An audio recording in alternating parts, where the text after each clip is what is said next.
Go ahead and call this meeting to order. I'm done. Do we have any public comment this evening? I did have some citizens communication last month. A gentleman who watches the library board meetings at home came in and he had some input on the survey. So I will let you guys know that when we get to that part of the agenda. But other than that, no. Did everyone have a chance to look over the minutes from last month's meeting? Were there any I questions? did, and there needs to be a correction. So I actually ran that particular meeting because the chair wasn't there, so as vice chair, I ran that meeting, so that needs to be corrected in all the different places where it says chair. It needs to say vice chair with my name.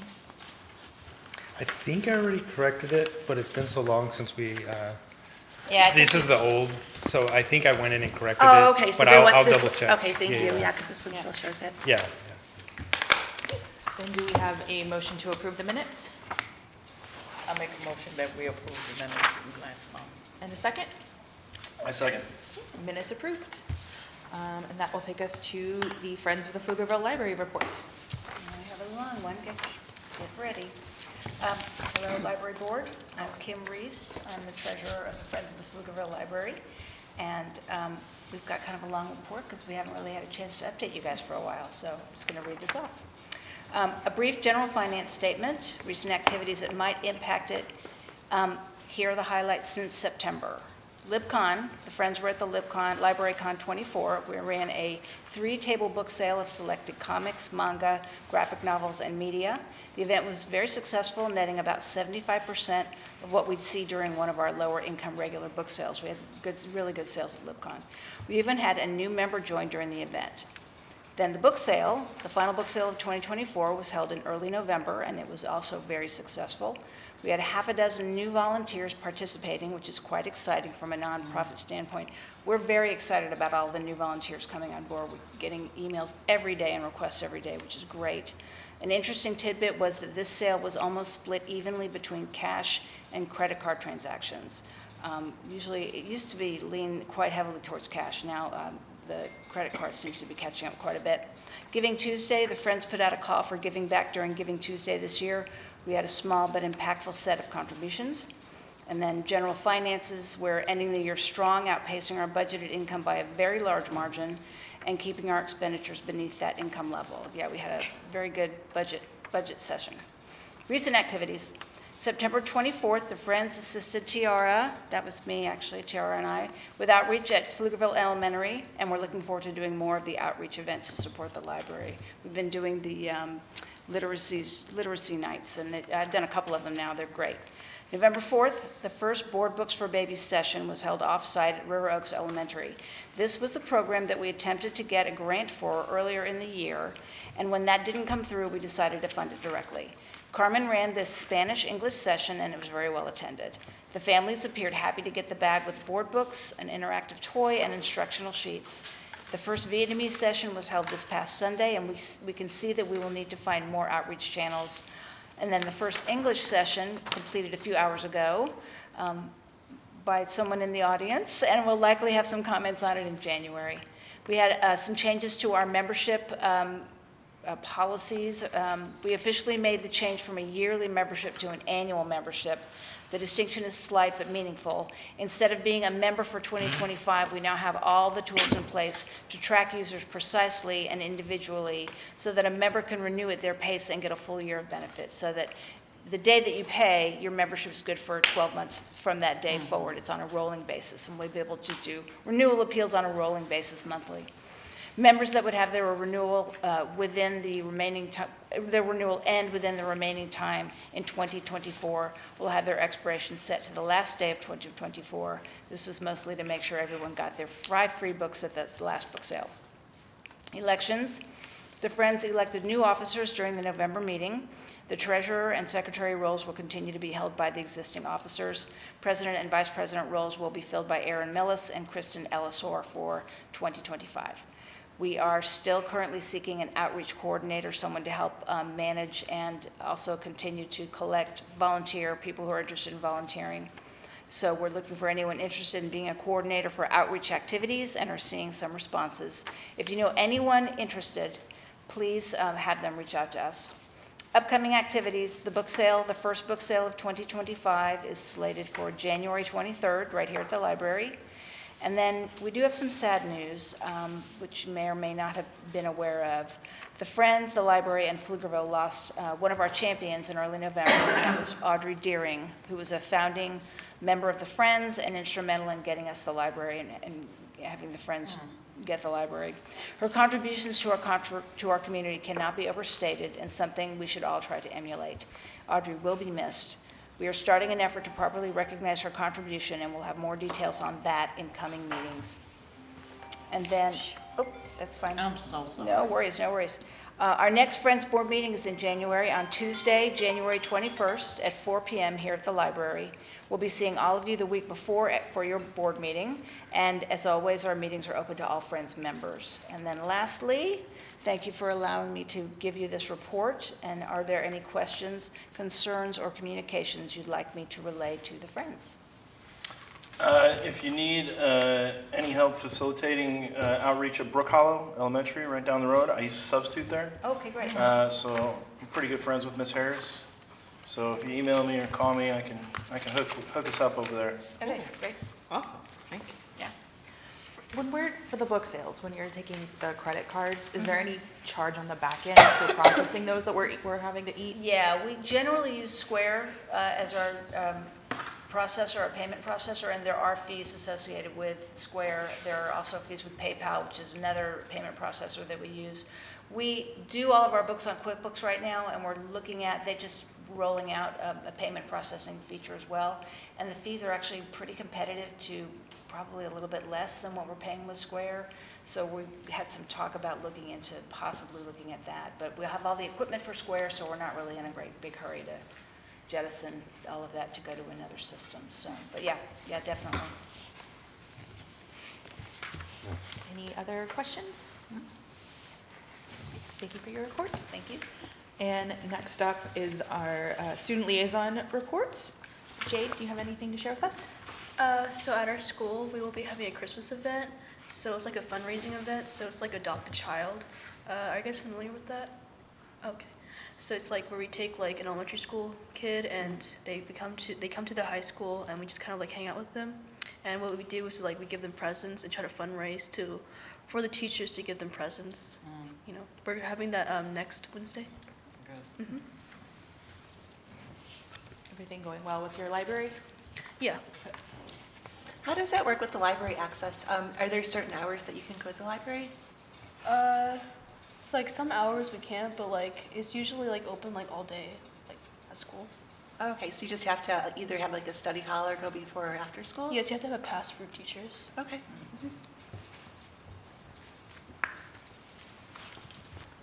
I know you said Lucas wasn't going to be here tonight. Did he Right. have anything to share? He did not. Okay.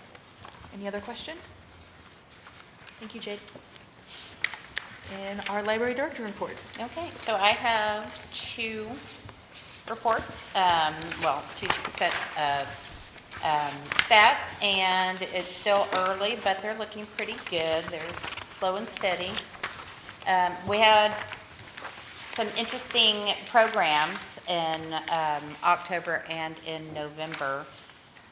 There was a film screening at the Heritage House in October. Was that October, Daniel? Yeah, Yeah. it was October. It's right before I left for vacation. Of a documentary called Rondo and Bob. And apparently Rondo was a character actor and Bob was a filmmaker. And they did not know each other, but Bob was a huge fan. Anyway, he has connected to Austin and Central Texas through work on things like the Texas Chainsaw Massacre. So that was really interesting. And it was nice to have it at the Heritage House. In November, the youth librarians hosted, all of the youth librarians that were invited to come to Pflugerville, so this is across Texas, and participate in the Youth Librarian Summit. It's the first one, and it's great that it was hosted here, and it was the brainchild of our youth department. So they came and they discussed challenges and changes and trends in youth services. That was really good for them all to get together. Was primarily public youth librarians, but there were some school librarians in there also. Teen Service Night was awesome. They wrote letters of encouragement to servicemen. And then we had Austin Typewriter Inc. come, and people got to see the antiques that we used when we were in school to write our papers. And this month, month of November, we had the winter clothing swap. That's the second one we've had. I did talk to, you had asked a question about getting the word out to youth librarians around here in the schools for liaisons, and Melissa has done that. So hopefully we'll be hearing from some. And that's all I have. Y'all have any questions? Do we know how many teens showed up for Teen Service Night? What was the attendance? We do track our numbers. I don't have that number off the top of my head, but I'm happy to send it out to the board. What was the in-house computer use? Did we get hacked? No, we have a new system, and it was not fully functioning in time for me to get those out to you guys. It's we're now cloud-based. Hi, hey Lucas. Okay. That's your name tag, I think. There you go. The numbers for November jumped pretty big. Circulation. Yeah. It's weird because I used to be able to say, okay, well, at the end of summer, things are going to drop off, and then it starts to ramp up again. But ever since COVID, things have not gone the way I expect them to go. So I have no comments on that at all. Other than, yay, I'm glad people are using the library. And we did get our shelves up, finally, so we're going to have more room for new materials. Okay. You want to go back to Lucas? Yeah. Okay, and we will return back to the student liaison reports and let Lucas share what he has. Okay. I don't know what was already said, but I know midterms are next week, or finals for people. I know we're having Adopt a Child soon, also next week. Next Thursday, I think. And that's just where like a kid comes to our school during our class, and we kind of host like a Christmas for them, I guess. Yeah. We buy the gifts. And then we're also, I'm pretty sure our library this year updated its collection because the AP Lang and AP Lit classes are adding new books to their curriculum, or like switching the books. I know in my AP Lang class, we're reading They Called Us Enemy by George Takei, which the books in the library are new. Yeah. And I think that's it. Yeah. Do you know what the book used to be before they switched it? I remember they switched the Shakespeare book as well. This year we're reading Macbeth, and last year I think they read Hamlet, I think.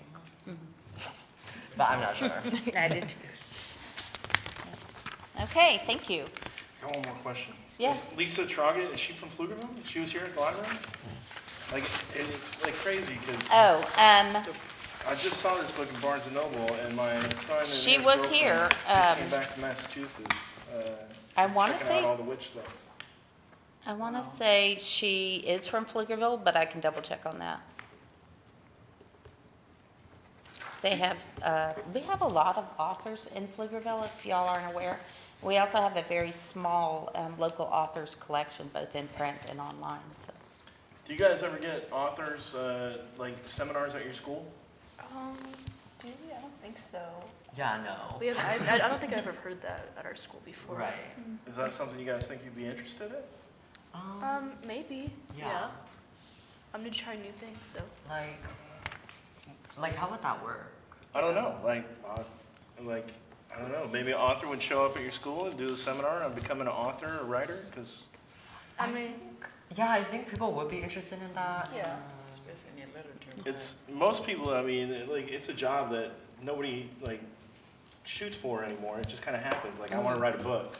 you know, so. Yeah, most I mean, people it'd are, be cool to have that kind of thing at your school and say, this is what it takes. Yeah, you can try asking like our principal if you're interested in doing that. Talk to your librarian. Yeah. See if, Do you yeah. guys Some have of them charge, so Yeah. there's probably, that's gonna be, a factor. We do have, here at this library, on occasion for teens, writing workshops and writing clinics, so, just be aware.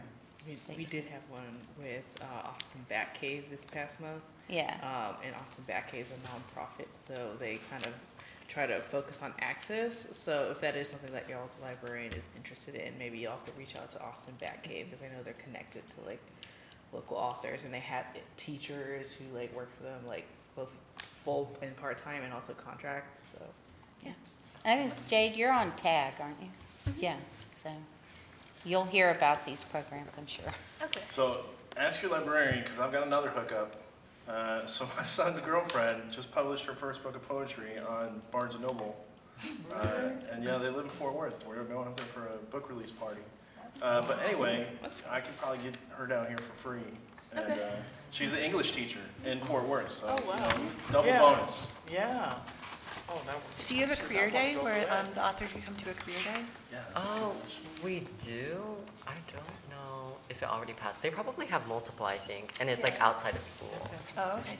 Like on Saturdays, you mean? Just Yeah. Oh, Wait, can you let me I know the remember. next Taking one the is? advantages. I go to Yeah. career days sometimes, yeah.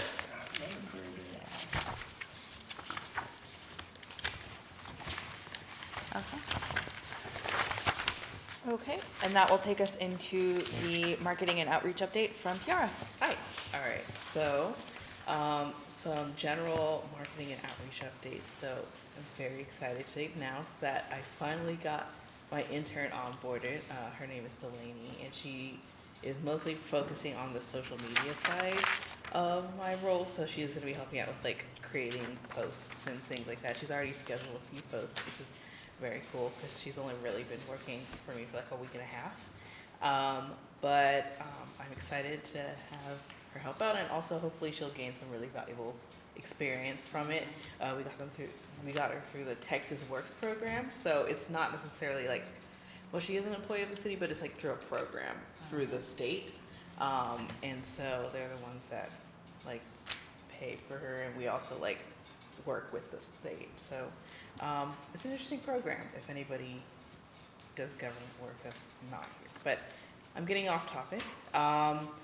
So I've been continuing to do outreach efforts. I was actually asking Lucas about this, but I actually went to a couple of career days in November. And it's an interesting way of doing outreach, because it's not necessarily promoting library services, but you're promoting librarianship as a whole. And I get a lot of questions about what it's like to work in a library. So it's always good to see general interest in librarianship and libraries from younger people. And it's also a good way, we found that a lot of people express interest in volunteering at the library, and perhaps coming and being like student liaisons or coming to TAG. So that was what I did a lot of in November. Now, regarding the mascot, I spoke to, well, he was an interim communications director, but now he's assistant director because we've hired a new communications director. And he said that he loves the idea of a mascot. He's considered, implementing a mascot citywide. The main thing is, if we do decide to get a mascot, if that passes in if it passes in a vote, then whatever we land on for the mascot, it's gonna have to be approved by the city manager's office, and Jennifer can help liaise with that.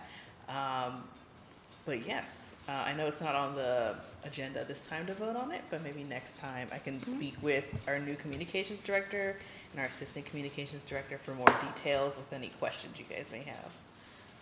and TAG is gifted and talented, or talented? In this context, it's Teen Advisory Group.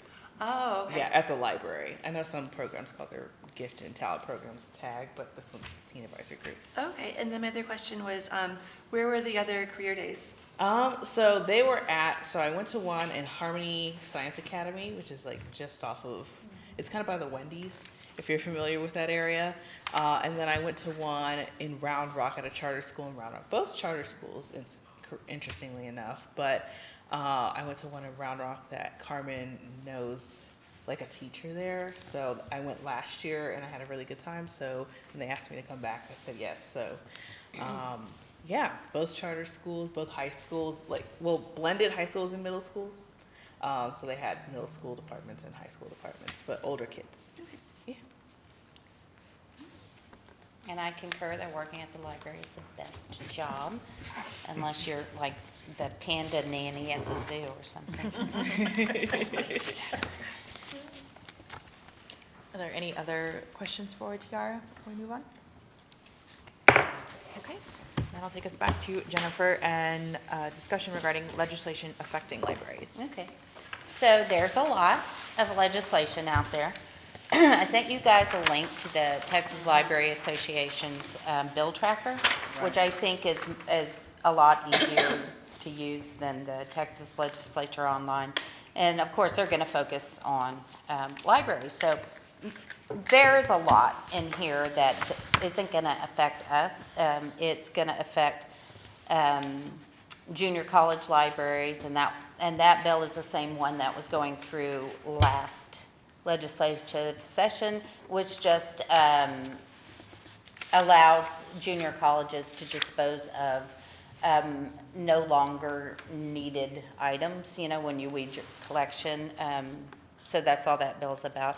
And a lot of these are focusing on school libraries, but there are some that would affect public libraries. I was talking about one that I saw that didn't actually mention libraries, and I didn't see it in this, but again, I haven't looked through this thoroughly. There was one that was regarding visual materials depicting children or others in what would be considered an obscene situation, I guess. And they don't define what they mean by visual materials. I'm assuming it's video of some sort, or photographs. And of course, nobody wants children to be exposed to things or to be victimized in any way. But it was the phrase "and others" that I think is significant, because that broadens that legislation to cover anything, anybody. And there's no, again, if they remove the Miller test, which is the test that we use to measure materials by, it is a Supreme Court decision that came down in the 80s, I think. And it's a test that you use if somebody says, I find this material obscene, I want you to remove it. Then we look at the Miller test to see if it fits that criteria of being inappropriate or obscene. I hate using the word obscene because that's just so subjective, but I don't have a better word right now. So if they remove the Miller test, then we don't have, I don't see any alternative. Like, they're not proposing an alternative, which is fine. There is apparently a committee or something that they're proposing, and I say that and I'm probably completely wrong about that, but the bottom line is, if we don't have that test and then there are no parameters, then we could be subject to anybody coming in and complaining about anything and saying that it is offensive. So those are the stumbling blocks that I see right now. If you had asked me 2 years ago before the last legislation, I would have said, absolutely, they're going to pass it, and it's horrible, and blah, blah, blah. And then they didn't. So this year, I don't know. It makes it hard for us to prepare on how we're going to continue to serve the entire community if we don't know what the parameters are. So, there's that. However, when these bills go through the whole process, there's a lot of noodling and tweaking of the bills that happen. So I'm not convinced that they're going to make it to the end in their current state. Like, I imagine they'll have those discussions and they'll say, well, we need some way of measuring this, because if you leave it open, then, so that's my hope. And we'll just continue to monitor it and do the best that we can. Does anybody have any questions? I encourage you to read the bills and come to your own conclusion on how you feel about the bills and whether you think they're good or not. Don't just listen to my perspective, like please read and determine these for yourself. Will the library have a presence at the library day during the next session? I was at the last one, so I imagine that I probably will be at this one if I'm not tied up in some meeting. I believe that library board could go also, so you might consider that. Do you know the difference between defenses and affirmative defenses is? If I remember correctly, the affirmative defense would be, and this is one that they're removing, is saying that it was for legitimate purposes, I believe. Am I wrong? My husband was talking about it. So right now, there are these caveats in a lot of bills when you're looking at whether or not something would be considered harmful to minors.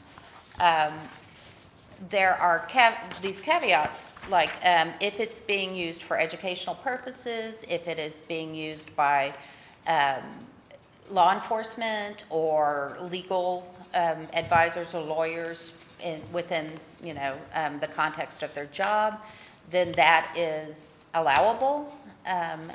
And for us as libraries, we keep things like the Gale Encyclopedia of Health that has a lot of these terms in it that right now, if the bills went through as they are, things like that would not be allowed because they discuss things that are apparently very offensive to people. So they're going to, one of the things that's being proposed is to strike the education part of it out so that it could no longer be a defense, that we have this for educational purposes. And there was a couple of others too, I think, that were in there that were going to be struck, but yeah.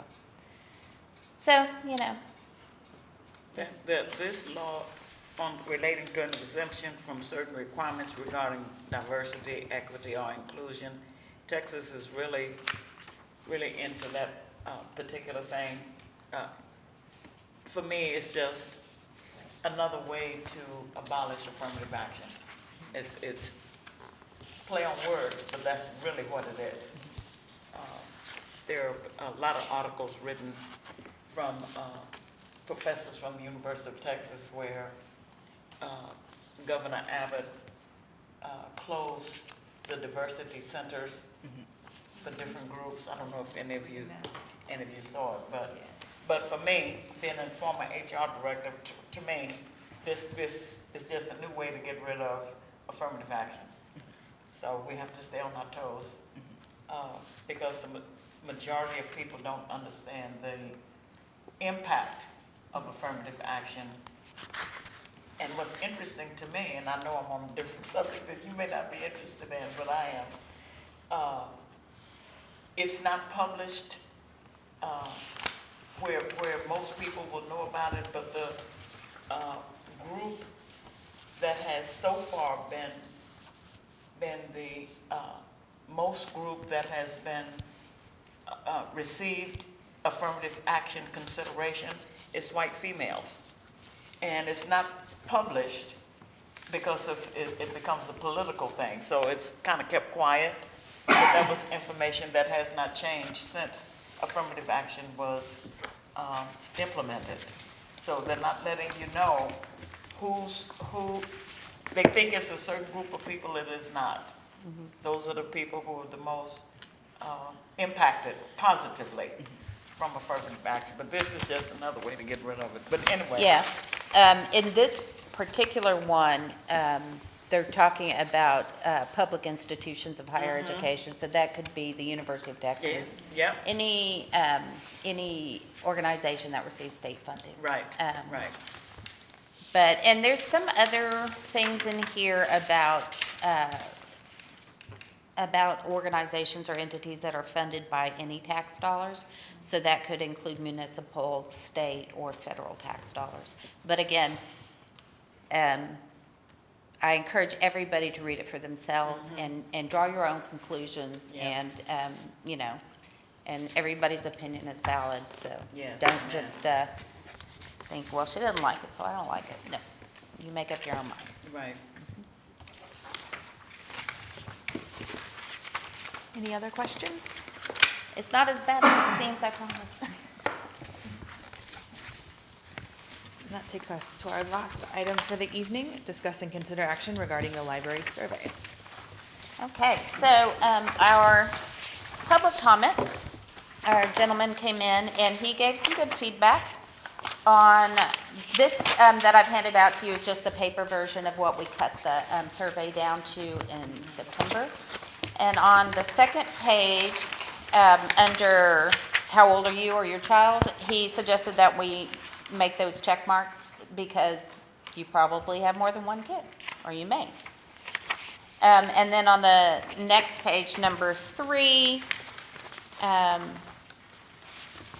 he suggested adding a decline to answer in case some people weren't comfortable answering that.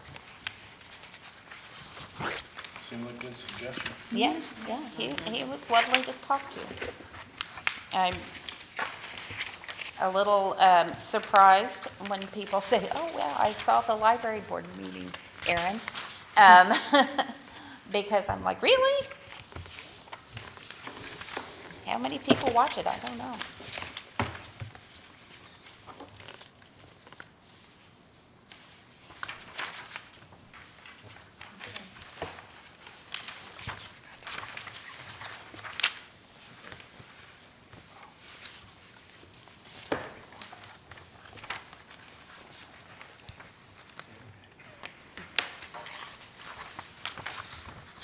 Are there any questions or additional comments on the survey as it? I guess if you're gonna make them check boxes so they can put more, you should put you/your child/your children. Okay. Val? That'd be the only thing I can think of.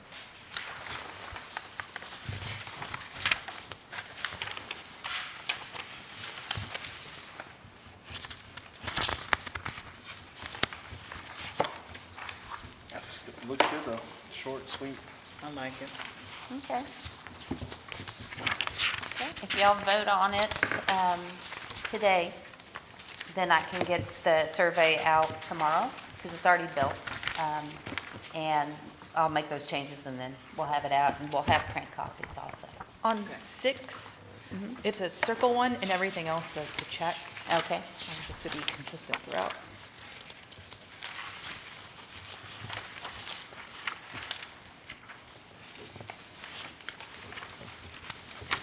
I'll make a motion to approve the survey as presented with the recommended changes. Do we have a second? I second Okay. the motion. Any nay?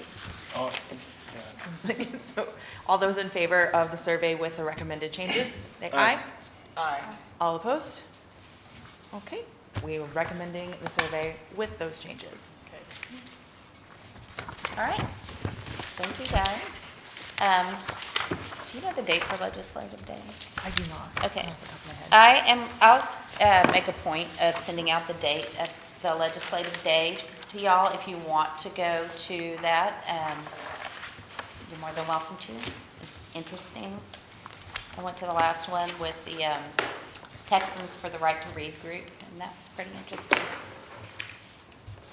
Are there any other questions or comments? Okay, is there a motion to adjourn the meeting? I'll make a motion to adjourn. And a second? I second. Meeting adjourned? All right. Thank you, guys.